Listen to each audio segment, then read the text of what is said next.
I'm here with Aaron Greenberg. Aaron, nice to meet you. Aaron here has the Xbox One S. Yes, we do. This is the brand new Xbox One that we just unveiled at our briefing. It is 40% smaller. It includes 4K video streaming, also has a 4K Blu-ray player built in, and will support HDR gaming, high dynamic range gaming. So what I'll do here really quickly is just show you what's inside. This launches in August. The 500 gigabyte version will be starting at $299. We also have a 1 terabyte and a 2 terabyte, so there's $349 and $399 depending on the version. But here you can already see, I can hold this with one hand. That's something you probably do today with your Xbox One. Let's see how much smaller that is. Here, I'll move the box out of the way. Get a good look at this. So we've got a few things here to talk about. So first, you'll notice we've got a touch power button. So we've changed the power button. So it is actually a push-in power button. We've added IR blaster in the front and your controller binding button also here in the front. All that based on feedback from our fans who want to be able to use it for entertainment and their remotes, but also wanted to make it easier to bind. USB port here in the front, 4K Blu-ray player. And then in the back, we've still got HDMI in and HDMI out. So for people like myself, I like to watch my TV through my Xbox One. You're able to get that integration. 2 USB ports, IR for IR blasting, optical audio, and Ethernet. And all of this 40% smaller. And one of the things that people also love a lot is that we've integrated the power brick, the power supply, into the console. So this is it. That's the cord. Big change from where we were. And just incredible work that our engineering team has done to make this happen. And then this is the controller that comes with the Xbox One S. Very, very similar to our existing controller that we know people love. We've made a few changes. First, we've added Bluetooth into it so that you get full compatibility with your Windows 10 PC. As we've talked about, we're letting people play our games digitally. If you buy our first party games digitally, you can play them both across Xbox One and Windows 10. It'll save your games.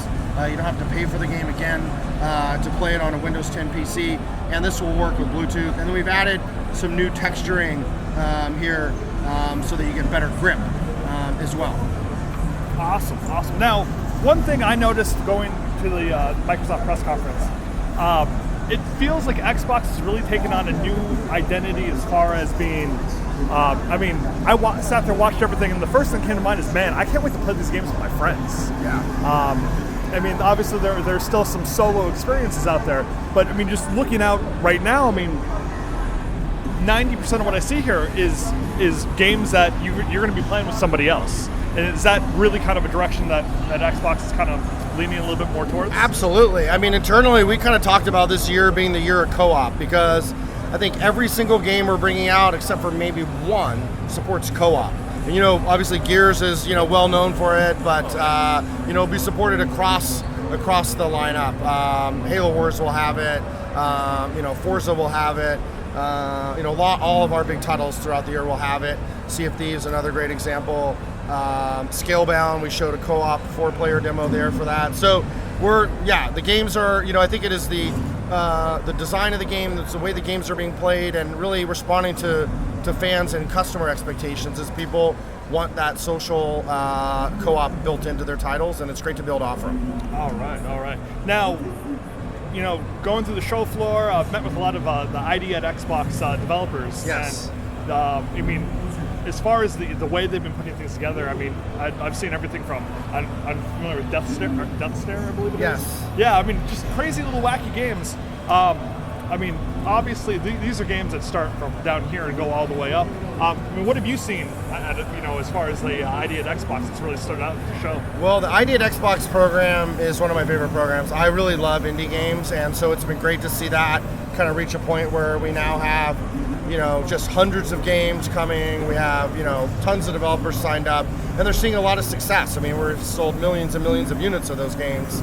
Ark, for example, was in game previews, announced they've sold over 1 million units on Xbox One, which is great. And I'd say at the show, we took 5 minutes of our briefing to show We Happy Few, which is a really, really special title from Compulsion Games up in Montreal. They're a small team there making a really, really innovative title. It's coming to Game Preview in July. Inside will be coming first to Xbox One. It's another, from the folks at Playdead, the creators of Limbo. We know a lot of people are kind of looking to their next big game. That game's got a lot of great buzz from people that have played it.